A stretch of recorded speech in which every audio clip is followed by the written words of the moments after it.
पाकिस्तान के बाद मेविस्तान बनाना चाहते थे मेव मुसलमान। राष्ट्रपति डॉक्टर राजेंद्र प्रसाद ने किया था आगाह।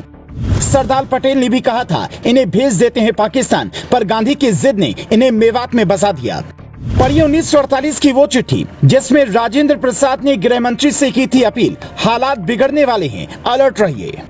आपने शायद ही ये सुना होगा कि पाकिस्तान और खालिस्तान की तरह इस देश में मेविस्तान की मांग भी उठी थी। ये हम नहीं कह रहे, बल्कि तब के गृह मंत्री की चिट्ठी कह रही है। ये चिट्ठी सरदार वल्लभ भाई पटेल ने तब के संविधान सभा अध्यक्ष डॉक्टर राजेंद्र प्रसाद को लिखी थी। इस चिट्ठी का कुछ हिस्सा पहले आपको सुनाते हैं, फिर बताते हैं कि गांधी की जिद कैसे एक डॉक्टर राजेंद्र प्रसाद और गृह मंत्री के आगे भारी पड़ी। पटेल लिखते हैं, मेरा सेहत अभी पूरी तरह से ठीक नहीं है। मैं 1 और 2 जुलाई को होने वाली कांग्रेस वर्किंग कमेटी की मीटिंग में शायद ही शामिल हो पाऊं। लेकिन सबसे महत्वपूर्ण बात यह है कि मैं अलवर और भरतपुर की जांच करवाई है तो पता चला है कि पिछले साल मेव मुसलमानों ने जो हंगामा किया था वो पूर्व नियोजित था। वो लोग मुस्लिम लीग की तरह पाकिस्तान की तर्ज पर मेविस्तान बनाना चाहते थे। और खास बात यह है कि इन्हें हर तरह की मदद मोहम्मद अली जिन्ना और उनके साथियों ने दी है। अब सवाल उठता है कि जब पटेल को ये सारी बातें पता थी तो फिर वहां रहने वाले लोगों को पाकिस्तान क्यों नहीं भगा दिया गया, क्योंकि समुदाय तो एक ही था। तो इसका जवाब जानने के लिए आपको तब के राष्ट्रपति डॉक्टर राजेंद्र प्रसाद की वो चिट्ठी देखनी होगी जिसके जवाब में सरदार पटेल ने ये सारी बातें लिखी थी।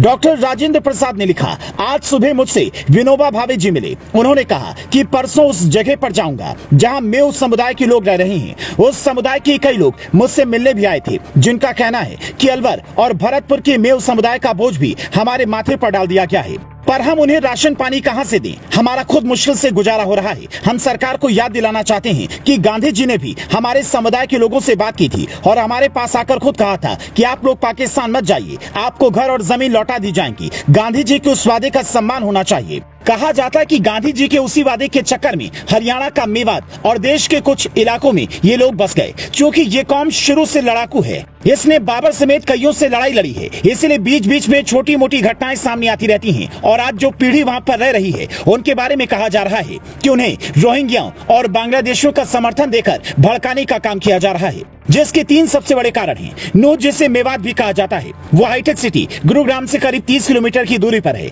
लेकिन ये गुरुग्राम से हर मामले में पीछे है। अशिक्षित लोगों की संख्या ज्यादा है जिन्हें आसानी से बरगलाया जा सकता है। ज्यादातर लोग मजदूरी करते हैं, बच्चे पढ़ाई लिखाई की उम्र में ही काम करने लग जाते हैं। कोई पंक्चर बनाता है, कोई दर्जी की दुकान चलाता है और इसी का फायदा लोग उठाते हैं। यहाँ के लोगों की राजनीतिक, सामाजिक और आर्थिक भागीदारी बिल्कुल कम है, जिसका असर पूरे समाज पर आज भी दिख रहा है।